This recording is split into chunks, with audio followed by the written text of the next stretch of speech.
अस्सलाम वालेकुम दोस्तों, मैं हूं कय्यम और आप देख रहे हैं कय्यम स्पोर्ट। दोस्तों आज हम बात करेंगे पाकिस्तान क्रिकेट बोर्ड के चेयरमैन रमीज़ राजा ने बहुत बड़ा बयान दे दिया। उसके उन्होंने क्या बयान दिया इस रिपोर्ट में बात करेंगे। उसके बाद बात करेंगे इन भारत की जानिब से उस बयान का जवाब आया वो उसके बारे में भी हम बात करेंगे। उसके बाद हम बात करेंगे नदीम उमर जो कि कोयटा ग्लैडिएटर के ओनर हैं, उन्होंने भी गैर मुल्की खिलाड़ियों का पाकिस्तान में आने के हवाले से बयान दिया। उसके बारे में भी हम बात करेंगे इस रिपोर्ट में। उसके बाद हम बात करेंगे उसके बारे में बेन स्टोक्स जो कि इंग्लैंड के फास्ट बॉलर हैं और ऑलराउंडर भी हैं। उन्होंने PSL 7 के लिए उन्होंने पाकिस्तान आने के लिए तैयार हैं, उसके बारे में हम बात करेंगे। उसके बाद हम बात करेंगे ICC के एंटी करप्शन यूनिट ने भारत को सट्टेबाज का मुल्क करार दे दिया। उन्होंने कहा कि जो कहा छोटी टीमों या नमीबिया स्कॉटलैंड इसकी जब हम तफ्तीश करते हैं तो ज़्यादातर भारतीय ही निकलते हैं सट्टेबाजी के पीछे। इस रिपोर्ट में उसके बारे में भी बात करते हैं। सबसे पहले बात करते हैं रमीज़ राजा ने कहा 2025 में पाकिस्तान ने ICC चैम्पियन ट्रॉफी की मेज़बानी करनी है। इस मेज़बानी पाकिस्तान को मेज़बानी दी गई है जो कि अभी 4 साल बाकी है। रमीज़ राजा ने कहा कि 4 साल बाद शायद मैं चेयरमैन ना हूँ, तो जो नया चेयरमैन आएगा उसको बहुत सा चैलेंज दरपेश है, वो उसको चैलेंज से निपटने के लिए तैयार रहना चाहिए। उसके बाद ICC जो कि भारत उनसे पूछा गया कि उनसे एक सवाल पूछा कि भारत इस चैम्पियन ट्रॉफी में पाकिस्तान में खेलने आएगा। तो रमीज़ राजा ने कहा कि भारत की वजह से हम दूसरे वेन्यू पर इंतखाब नहीं कर सकते, क्योंकि भारत ने अभी 2021 में जो वर्ल्ड कप हुआ भारत को मेज़बानी मिली थी, लेकिन भारत कोरोना हालात की वजह से और भारत के मुल्क में हालात ख़राब थे, इसलिए भारत ने सारे मैचेस उधर UAE में मुनक़द कराए थे, लेकिन मेज़बानी उसके पास थी। तो रमीज़ राजा से ये सवाल पूछा गया कि पाकिस्तान के भारत की वजह से दूसरे कोई मुल्क में UAE या कोई और मेज़बानी करनी पड़ जाए, तो फिर रमीज़ राजा ने कहा कि हमारा 2 टोक जवाब दिया। उन्होंने ये जवाब दिया, उन्होंने कहा भारत की वजह से हम अपना इवेंट ख़राब नहीं कर सकते। अगर भारत नहीं आना चाहता तो वो दस्तबरदार हो जाए, वो ना आए पाकिस्तान। उसके बाद उनसे और भी सवाल पूछे गए। उन्होंने कहा अभी टूर्नामेंट में 4 साल पड़े हैं और पाकिस्तान 4 साल पड़े हैं, उस वक्त तक मैं चेयरमैन नहीं हूँगा, जो आने वाला चेयरमैन है उससे ही सब कुछ संभालना होगा। तो उसके बाद हम बात करेंगे दूसरी बात जो खबर निकल कर सामने आ रही है। नदीम उमर जो कि कोयटा ग्लैडिएटर के ओनर हैं, उन्होंने कहा है कि ज़्यादातर जो गैर मुल्की प्लेयर हैं बड़े, उनको पाकिस्तान में लाने का बहुत ज़्यादा मसला दरपेश है, क्योंकि जब हमने लीग शुरू की थी 2016 में डॉलर का रेट था 110 रुपये, अब डॉलर का रेट है 173 रुपये।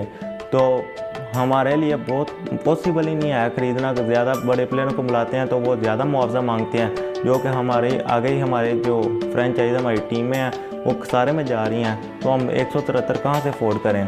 इस वाले से चेयरमैन PCB रमीज़ राजा को सोचना चाहिए। और उन्होंने कहा रमीज़ राजा तो उनसे एक सवाल पूछा गया कि रमीज़ राजा ने जो नीलामी करेंगे प्लेयरों की इस दफ़ा ऐसा होगा। उन्होंने कहा रमीज़ राजा तो नीलामी करें ना करें, शायद इस दफ़ा टीमों की नीलामी ना हो जाए। उनका कहने का मतलब ये था कि हमें टीम ना छोड़ने में फ्रेंचाइजी कोयटा ग्लैडिएटर छोड़नी ना पड़ जाए। इस दफ़ा इस तरह के हालात हैं, देखें उसके बाद आगे क्या होता है। उसके बाद हम बात करते हैं इंग्लैंड के फास्ट बॉलर और ऑलराउंडर बेन स्टोक्स जो कि पाकिस्तान आने के तैयार हैं। उन्होंने इस्लामाबाद यूनाइटेड के ऑफिशियल इंस्टाग्राम अकाउंट को फॉलो किया है। इससे साफ जाहिर होता है कि बेन स्टोक्स भी इस दफ़ा PSL 7 खेलने के लिए पाकिस्तान आ रहे हैं, क्योंकि उनकी तरफ से ग्रीन सिग्नल मिल चुका है। तो देखते हैं आगे क्या होता है। उसके बाद हम बात करते हैं भारत ने जो कि रमीज़ राजा के बयान पे उल्ट जवाब दिया, ट्वीट किया। उन्होंने भारत के वज़ीर खेल अनुराग ठाकुर ने कहा है कि हम पाकिस्तान से बाहमी सीरीज़ नहीं खेलते, क्योंकि हमारी जो हुकूमत है वो इजाज़त नहीं देती, और उसके बाद ICC इवेंट्स में हमारा खेलना मजबूरी बन जाता है। तो वो इस दफ़ा तो मैचेस भी पाकिस्तान में हो रहे हैं, देखें क्या होता है। अगर लेकिन भारत के लिए ICC इवेंट्स खेलना मजबूरी है। उन्होंने ये अल्फाज साफ जाहिर है। उससे पहले 2012 में पाकिस्तान ने अपनी जो होम सीरीज़ खेली थी भारत के साथ, बाहमी सीरीज़ जो खेली गई थी, पाकिस्तान ने मेज़बानी करनी थी, लेकिन पाकिस्तान के उस वक्त के चेयरमैन ज़का अशरफ ने कहा था हाँ आप हमारे मुल्क ना आए, हम आपके मुल्क में आते हैं, हम मेज़बानी करते हैं आपके मुल्क में जाके। लेकिन तरीक हुआ है उस पाकिस्तान ने भारत में जाकर भारत को धूल चिटाई।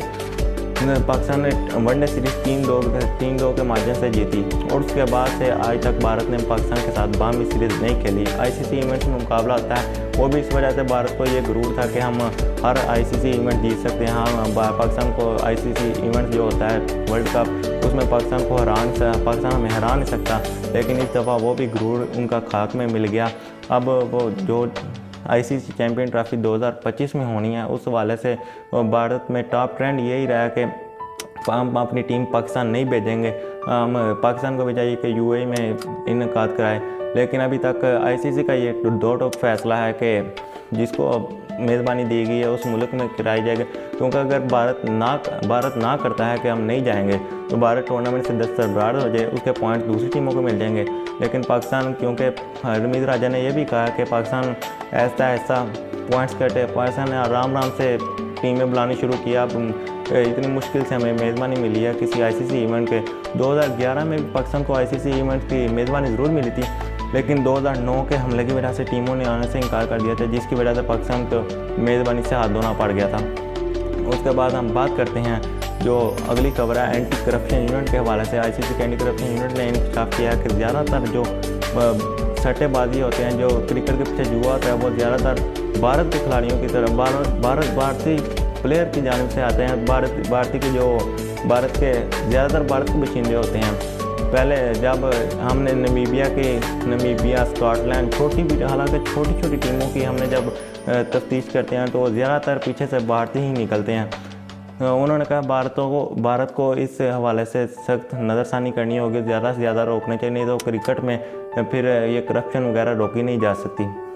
उम्मीद करते हैं आपको हमारा ये शो पसंद आया होगा। हमारे चैनल पर पहली दफ़ा आने वाले चैनल को लाजमी सब्सक्राइब करें और साथ लगे बेल आइकन को भी दबाएं।